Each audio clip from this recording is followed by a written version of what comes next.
Guys, welcome to Graders Acad. Myself Nandini. So आज हमारा third lecture है history का। 2 लेक्चर्स हम कर चुके हैं, हाफ चैप्टर ऑलमोस्ट हम कर चुके हैं 2 लेक्चर्स में। आज ये थर्ड लेक्चर है और जिसने 2 लेक्चर्स नहीं करे हैं मैं डिस्क्रिप्शन में उसका लिंक डाल दूंगी, तो फर्स्ट और सेकंड पार्ट उसका कर लेना। आज थर्ड पार्ट है तो बिना टाइम वेस्ट करें चलिए स्टार्ट करते हैं आज का हम थर्ड लेक्चर। तो हमारा आज का टॉपिक है लेट 19th सेंचुरी कॉलोनियलिज्म।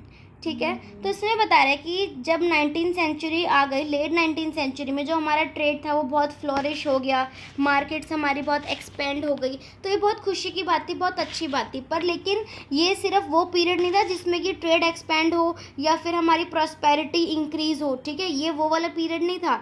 इसके साथ साथ हमने एक चीज़ और रियलाइज़ करी यहाँ पे कि इसकी एक डार्कर साइड भी है इस प्रोसेस की, और वो क्या है कि जब हमारा ट्रेड बढ़ रहा है, इम्पोर्ट हमारा बढ़ रहा है और मतलब हम बाहर की कंट्रीज़ आके हमारी कंट्रीज़ के साथ ट्रेड कर रही हैं, इससे हमारी क्या है, हमें एक डर भी है लॉस ऑफ फ्रीडम का, कि हमारी फ्रीडम और लाइवलीहुड जो है हमसे छीन सकती है। क्योंकि हम जब भी किसी कंट्री के ऊपर किसी के ऊपर ज़्यादा डिपेंड हो जाते हैं तो हमें अपनी ही कंट्री छीनने का उसका डर रहता है। ठीक है, तो इसके साथ साथ ये डर भी था। उसके बाद ये तो बस इतना सा ही था कि 19th सेंचुरी में क्या था और कैसे था, ये तो छोटा सा ही टॉपिक है।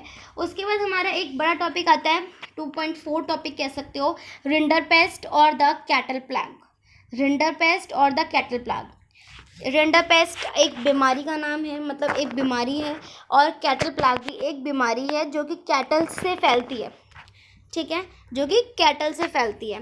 1890 के अंदर एक बहुत ही जल्दी फैलने वाली बीमारी आई थी, कैटल प्लेग या फिर रिंडरपेस्ट बोल सकते हो आप उसको, जिसका बहुत ज़्यादा टेरिफाइंग इम्पैक्ट हुआ था लोगों के जीवन पे, लोगों की आर्थिक व्यवस्था पे और लोकल इकोनॉमी पे। ठीक है, तो अभी देखते हैं कैसे।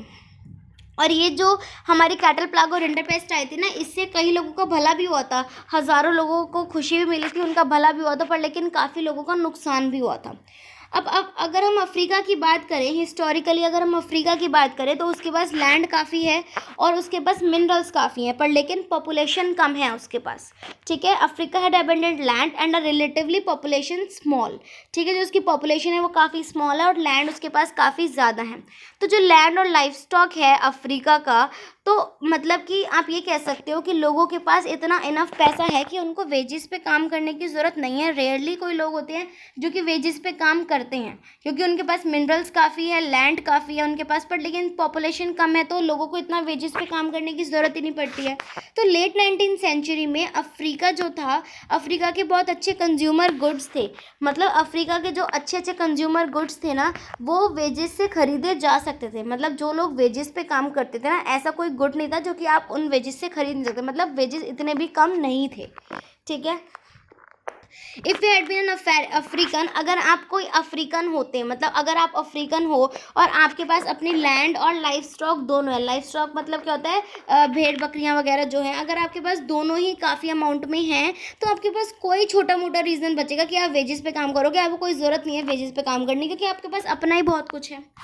तो ये एक अफ्रीका की थोड़ा सा पिक्चर बनाई कि अफ्रीका कैसा था और उसमें क्या क्या था। अब देखते हैं, लेट 19th सेंचुरी में यूरोपियंस जो थे ना, उनको अफ्रीका पसंद आने लगा।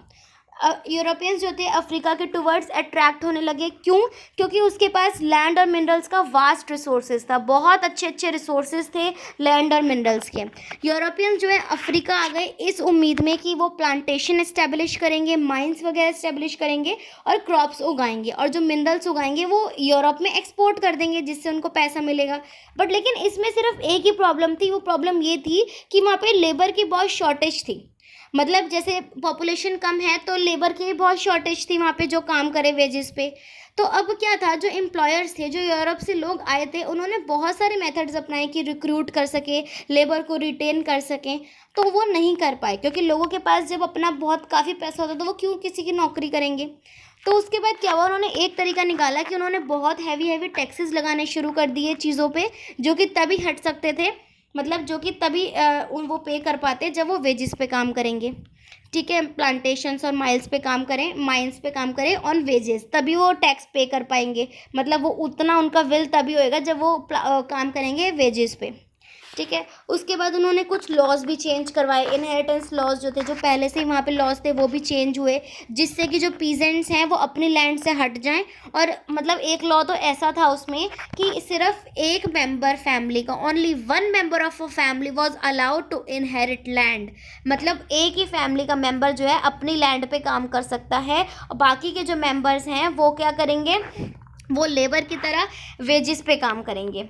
ठीक है। Mine workers were also confined in compounds and not allowed to move about freely. जो माइन वर्कर्स थे ना वो भी एज अ वेजेस ही काम करेंगे, उनको भी अलाउड नहीं था कि वो फ्रीली मूव कर सकें इधर से उधर। ठीक है। फिर उसके बाद ये सब कुछ चल रहा था, उसके बाद ये बीमारी आई, देन केम रैंडर पेस्ट, अ डिवास्टेटिंग कैटल डिजीजेज। ये क्या थी, ये एक डिवास्टेटिंग कैटल डिजीज थी, मतलब जो कि कैटल से फैलती थी, बहुत बड़ी बीमारी थी। जैसे अभी कोरोना चल रहा है वैसे वहाँ पे एक कैटल डिजीज थी।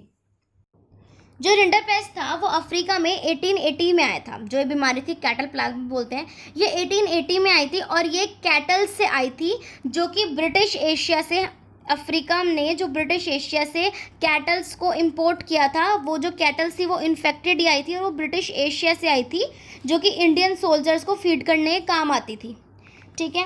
जब वो अफ्रीका में एंटर हुई ईस्ट में, तो रेंडर पेस्ट जो था वो किस तरीके से फैला, जैसे कि जंगल में आग फैलती है ना, उस तरीके से, उस स्पीड से वो बीमारी फैल गई।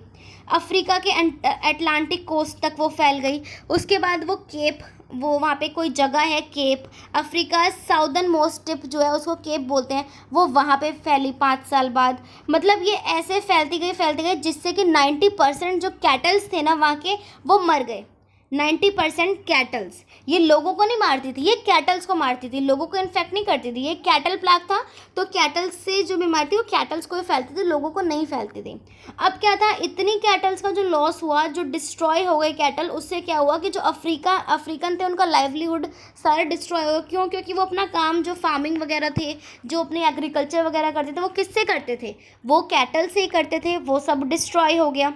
ठीक है। प्लांटर्स, माइन ओनर्स जो थे और कॉलोनियल गवर्नमेंट जो थी, अब वो सक्सेसफुल हो गई। जो यूरोपियंस आए थे, जो बहुत सारे प्लांटर्स थे, माइन ओनर्स थे, वो सक्सेसफुल हो गई कि वो मोनोपोलाइज कर सकती है अब लोगों पे, मतलब लोगों पे अपना हुक्म चला सकती है, क्योंकि जितने भी कैटल के रिसोर्सेज बचे थे वो सब उनके पास थे। जो कमी थी वो वाले, मतलब वो वाले कैटल्स मरे थे जो दूसरे लोगों के पास थे, अफ्रीकन्स के पास। जो यूरोपियंस थे वो अमीर भी थे और वो मोनोपोली करने का उनको वो मिल गया था, बहुत अच्छा तरीका मिल गया था। अपनी पावर बढ़ाई उन्होंने और अफ्रीकन्स को फोर्स किया कि वो लेबर मार्केट में ही काम करें।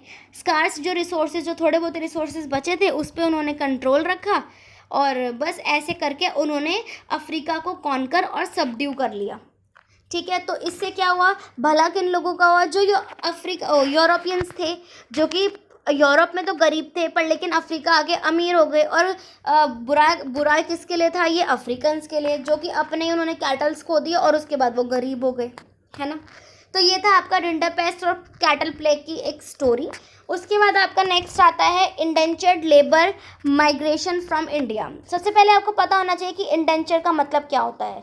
इंडेंचर्ड लेबर वो लेबर होती है जो कि किसी कॉन्ट्रैक्ट के लिए किसी के साथ काम करते हैं, मतलब वो एक एम्प्लॉयर के साथ सिर्फ एक कॉन्ट्रैक्ट के लिए काम करते हैं। उनको टाइम भी स्पेसिफिक अमाउंट का टाइम मिलता है, उनको आने जाने का खर्चा मिलता है, मतलब आउट ऑफ कंट्री वो काम करते हैं, उन्हें आने जाने का अलाउंस मिलता है, खर्चा मिलता है और वहाँ पे रहने का भी खर्चा मिलता है। उनको हम बोलते हैं इंडेंचर्ड लेबर्स। ठीक है। जो एग्जाम्पल है ना इंडेंचर्ड लेबर माइग्रेशन का, वो इंडिया में भी था, मतलब इंडिया से भी लोग जाते थे काम करने।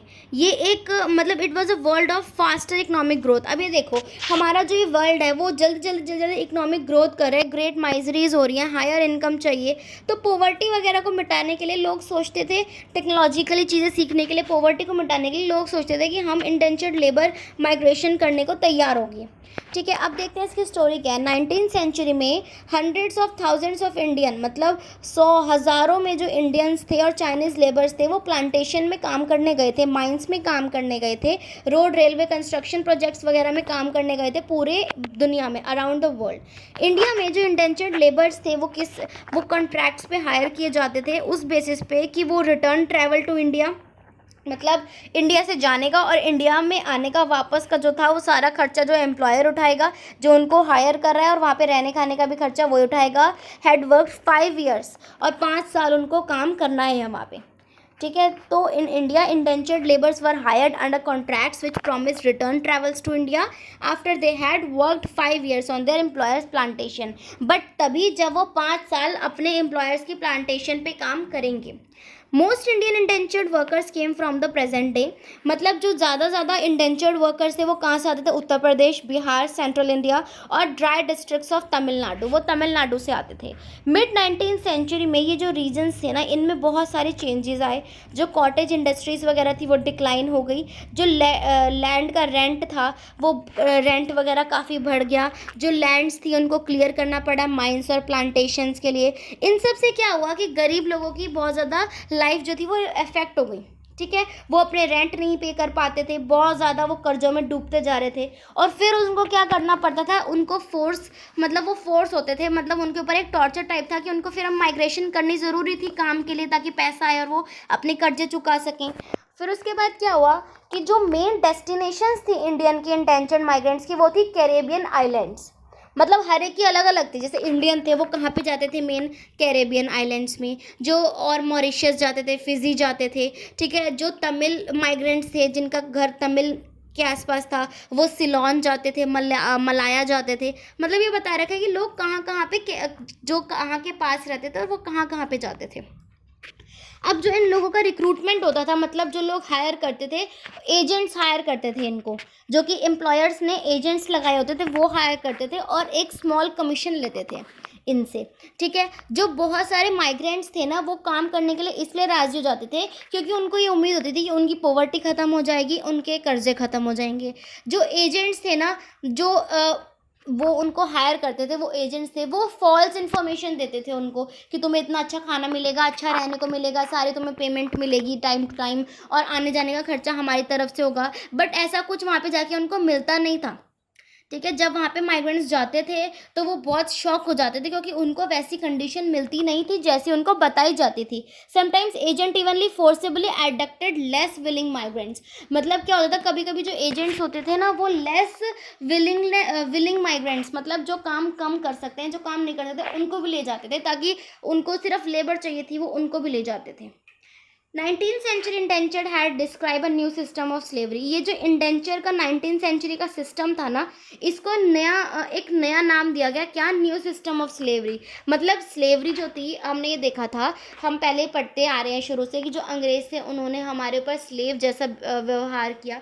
तो ऐसे ही यहाँ पे अब ये जो 19th सेंचुरी थी ना, तो इसमें ये न्यू सिस्टम ऑफ स्लेवरी, मतलब टॉर्चर करने का एक नया तरीका था, ये ऐसा नाम रखा गया, न्यू सिस्टम ऑफ स्लेवरी। जब प्लांटेशंस या लेबर बाउंड कंडीशंस वगैरह उनको बिल्कुल डिफरेंट दिखी वहाँ पे, जब वो गए, जो उन्होंने इमेजिन करी थी वो उनको वहाँ पे डिफरेंट दिखी। लिविंग का, वर्किंग का जो कंडीशन था वो बहुत हार्श दिखा, और जो उनके लीगल जो राइट्स वगैरह थे वो भी उन्हें कोई नहीं मिलते थे। तो वो वहाँ पे जाके बहुत ज़्यादा परेशान हुए, बहुत ज़्यादा उदास हुए। वापस वो आ नहीं सकते थे क्योंकि उनके पास इतना पैसा थोड़ी था, आने जाने का खर्चा तो वो ही देते थे जो हायर करते थे उनको। पर लेकिन जो वर्कर्स थे वो खुद ही अपना तरीका रहने का निकाल लेते थे। कुछ जो थे वो भाग जाते थे और जब पकड़ में आते तो उनको बहुत पनिशमेंट मिलती थी। कुछ जो थे वो अपना ही फॉर्म ऑफ मतलब बना लेते थे रहने सहने का, और अपने खुद के एक्सप्रेशंस, अपने खुद के रूल्स वगैरह बना लेते थे, अपना खुद का कल्चर बना लेते थे, चाहे वो पुराना हो चाहे वो नया हो। ठीक है, अपने अलग अलग कल्चर बना लेते थे। और कुछ कुछ तो क्या करते थे, कुछ कुछ अपने कल्चर्स को ना मिक्स कर देते थे। जैसे इन त्रिनिडाद, यहाँ पे एक जगह का नाम है त्रिनिदाद, जो एनुअल मुहर्रम प्रोसेशंस होता था ना, वो भी वो ट्रांसफॉर्म हो गया किसमें? राइटियस कार्निवल में, जिसको हम हौसे बोलते थे। मतलब ये कुछ ऐसे एग्जाम्पल्स हैं जिससे कि हमें ये पता चलता है कि हमारे जो कल्चर्स थे ना उस चक्कर में मिक्सअप हो गए थे। Things from different places gate mixed, loss their original characteristics. जो उनके ओरिजिनल कैरेक्टरिस्टिक्स थे ना वो उन्होंने खो दिए थे, उनका कल्चर मिक्स हो गया था, अपना नया ही कल्चर उन्होंने मिक्स करके निकाल लिया था। ठीक है, तो ये थी आपके indentured labour migrations from India, migrants from India migrations, या माइग्रेंट्स की कहानी, कि वो लोग कैसे उनको ट्रीट करते थे, उनके साथ क्या होता था, इंडेंचर्ड माइग्रेंट्स होते क्या हैं, कुछ एग्जांपल कि कैसे उनका कल्चर मिक्स हो गया, कैसे उन्होंने एक नया कल्चर बनाया, ये उसके एग्जाम्पल्स थे। ठीक है, अब आपका नेक्स्ट टॉपिक है Indian trade, colonialism and the global system. ये लास्ट टॉपिक है इस वाले सेकेंड पार्ट का, ये लास्ट टॉपिक है, तो देखते हैं। अब देखो, historically fine cottons produce in India were exported to Europe. जो फाइन कॉटन्स प्रोड्यूस होती थी ना, वो यूरोप में भेजी जाती थी। बट इंडस्ट्रियलाइजेशन के चलते जो ब्रिटिश कॉटन थी ना, वो भी मैन्युफैक्चर होनी शुरू हो गई और वो ज़्यादा बढ़ती गई, मतलब ज़्यादा बढ़ रही थी, बिगन टू एक्सपैंड। और जो इंडस्ट्रियलिस्ट थे ना, उन्होंने गवर्नमेंट को प्रेशराइज किया कि अब जो कॉटन का इम्पोर्ट है वो रिस्ट्रिक्ट कर दो और अपनी लोकल इंडस्ट्रीज़ को प्रोटेक्ट करो, ताकि ये ना हो कि कोई आके हम पे रूल करे, ऐसा ना हो। तो उससे क्या हुआ, तारीफ्स वगैरह इम्पोज करे गए क्लोथ पे कि ब्रिटेन से कुछ भी इम्पोर्ट नहीं किया जाएगा, क्लोथ वगैरह कुछ इम्पोर्ट नहीं, और इम्पोर्ट होगा तो बहुत महंगा होगा। ठीक है, तो उससे क्या हुआ कि जो इनफ्लो था फाइन इंडियन कॉटन का, वो भी डिक्लाइन होने लगा। ठीक है, जब हम ब्रिटेन से नहीं मंगवाएंगे तो ब्रिटेन हमसे क्यों लेगा। तो उससे बाद क्या हुआ, 19वीं सेंचुरी जब स्टार्ट हुई तो ब्रिटिश ने ना अपनी ही एक ओवरसीज़ मार्केट स्टार्ट करी क्लोथ की। British manufacture also began to seek overseas market. अब उससे क्या हुआ कि इंडियन टेक्सटाइल्स को बहुत एक स्टिफ कंपटीशन फेस करना पड़ा इंटरनेशनल मार्केट में, क्योंकि ब्रिटेन ने भी अपनी मैन्युफैक्चरिंग स्टार्ट कर दी थी, कॉटन की एक मार्केट स्टार्ट कर दी थी, और इंडिया की भी थी। तो उससे क्या हुआ, बहुत ज़्यादा कंपटीशन स्टार्ट होने लगा। अगर आप फिगर्स को देखोगे एक्सपोर्ट की, इंडिया से एक्सपोर्ट फ्रॉम इंडिया, आपको एक डिक्लाइन दिखेगा, बहुत बड़ा डिक्लाइन दिखेगा। जैसे मान लो 30%, अगर 1800 के अराउंड 30% था, तो 1815 ईयर, मतलब ईयर बता रही हूँ मैं, 1800 ईयर, तो 1815 के उसमें 15% हो गया, और धीरे धीरे 1870s तक आते आते वो इतना गिर गया कि वो सिर्फ 3% बचा। तो उसके बाद अब सोचो इंडियन एक्सपोर्ट्स ने क्या किया होगा और उनको क्या करना चाहिए। अब ये जो फिगर्स हैं, ये तो एक बताती है ना कि ड्रामेटिक स्टोरी है कि वो 3% आ गया, 30% से 3% तक गिर गया। जब एक्सपोर्ट, जो मैन्युफैक्चर एक्सपोर्ट्स थे, जो एक्सपोर्ट्स है मैन्युफैक्चर के, जब वो गिरने लगे, तो जो एक्सपोर्ट था ना रॉ मटेरियल का, वो इंक्रीज़ हो गया बहुत जल्दी। जब मैन्युफैक्चर जो प्रोडक्ट्स है उसका एक्सपोर्ट कम हुआ, तो रॉ मटेरियल का ज़्यादा हो गया। क्योंकि लोग, अगर मान लो जो लोग मैन्युफैक्चर प्रोडक्ट ले रहे थे, अब मैन्युफैक्चर नहीं मिल रहा, तो अब ये सोचेंगे ना, रॉ मटेरियल लेके हम मैन्युफैक्चर कर लेते हैं। ठीक है, तो उससे क्या हुआ, रॉ मटेरियल बहुत जल्दी इंक्रीज़ हुआ, एक्सपोर्ट होना। 1812 से 1817 के बीच में जो शेयर था ना रॉ कॉटन का, वो 5% से 35% तक हो गया। अब जो इंडिगो था, जैसे ये तो कॉटन की बात है, अब इंडिगो जो कि क्लोथ को डाई करने के काम आता है, वो भी एक बहुत इंपॉर्टेंट एक्सपोर्ट था। बहुत सालों तक बहुत इंपॉर्टेंट एक्सपोर्ट रहा वो। आपने पहले भी पढ़ा होगा ये चीज़ कि जो ओपियम शिपमेंट्स होती थी चाइना से, वो बहुत जल्दी ग्रू हुई थी 1820 से, ताकि इंडिया जो है एक लार्जेस्ट एक्सपोर्ट बन जाए। ठीक है, ब्रिटेन ने फिर ओपियम ग्रो करनी स्टार्ट करी इंडिया में और उसको चाइना में एक्सपोर्ट कर दिया। और जो पैसा उनके पास आया इस सेल से, उन्होंने क्या किया, अपने चाय वगैरह की, टी वगैरह की, या अदर इम्पोर्ट जो वो चाइना से करते थे उसको फाइनेंस कर लिया। मतलब उन्होंने बैलेंस कर लिया। कहीं पे उनको इम्पोर्ट में, जहाँ पे मतलब इम्पोर्ट में थोड़ा लॉस हो रहा था, तो उन्होंने एक्सपोर्ट से करके उसको कवर अप कर लिया। 19th सेंचुरी तक, over the 19th century, British manufacture flooded the Indian market. जो ब्रिटिश जो सामान मैन्युफैक्चर करता था ना, वो हमारी इंडियन मार्केट में फैली हुई थी। जैसे अब चाइना की फैली हुई थी, वैसी ब्रिटिश की फैली हुई थी उस टाइम पे। फूड ग्रेन रॉ मटेरियल जो था वो एक्सपोर्ट होता था इंडिया से ब्रिटेन में। ठीक है, और रेस्ट ऑफ द वर्ल्ड्स में वो बढ़ गया धीरे धीरे करके। बट लेकिन जो ब्रिटिश एक्सपोर्ट्स की वैल्यू थी ना इंडिया में, वो बहुत ज़्यादा थी बजाय के ब्रिटिश इम्पोर्ट से इंडिया में। मतलब जो ब्रिटिश इम्पोर्ट करते थे ना इंडिया से, उसकी वैल्यू बहुत कम थी, और जो ब्रिटिश एक्सपोर्ट करते थे उसकी वैल्यू बहुत ज़्यादा थी। तो जो ब्रिटेन था ना, उसके पास एक ट्रेड सरप्लस बच जाता था। ट्रेड सरप्लस क्या होता है, हम आगे पढ़ेंगे। ट्रेड सरप्लस होता है जो इम्पोर्ट और एक्सपोर्ट के बीच का जो हमारा गैप बचता है। अगर हमें लॉस होता है तो वो ट्रेड हमारा लॉस होता है, और अगर हमें प्रॉफिट होता है तो वो होता है ट्रेड सरप्लस। ठीक है, तो वो ट्रेड सरप्लस बच जाता था उनको इंडिया से। ब्रिटेन जो था वो इस सरप्लस को कैसे यूज़ करता था, बैलेंस इट्स ट्रेड डेफिसिट। जो उसका डेफिसिट का बैलेंस आता था ना, उसको कवर करने के लिए ब्रिटेन उसको यूज़ करता था। ऐसी कुछ कंट्रीज़ करती हैं, मतलब जैसे ब्रिटेन ने करा ना, वैसे ये एक मल्टीलेटरल सिस्टम होता है, सेटलमेंट सिस्टम होता है, जो इस तरीके से काम होता है ट्रेड का, एक्सपोर्ट इम्पोर्ट का। हर एक कंट्री में क्या होता है, कभी कभी डेफिसिट होता है, तो वो कंट्री एक्सपोर्ट करके उसको कवर अप कर लेती है।